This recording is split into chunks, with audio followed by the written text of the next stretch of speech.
High বন্ধুরা, আমি একজন নতুন ব্লগার।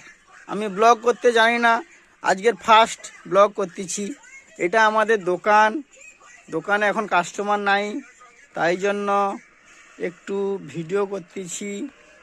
আর সবাই তো ভিডিও করে, কেমন ভিডিও করতে হয় আমি জানি না, তাই একটু আজকে প্রথম ট্রাই করতেছি ভিডিওটা কেমন হয়েছে। এই যে আমাদের দোকানে মালপত্র রয়েছে, দেখো ছোটোখাটো একটা দোকান। আর এখন হয়ে গেছে টিফিন টাইম, এখন কাস্টমার নাই। এখন টাইম হয়েছে কটা, 9:30, মানে 9:30 বলে আর কি, 9:30। আর সবাই ভিডিও তো করে, আমরা কীরকম ভিডিও করতে হয় জানি না, ভিডিও করি না। এই আজকে ফার্স্ট ভিডিও করতেছি। সবাই ফলো করো, যদি ভিডিও করতে পারি ভালো করে, তাহলে ভালো লাগলে সবাই ফলো করো আমাদেরকে।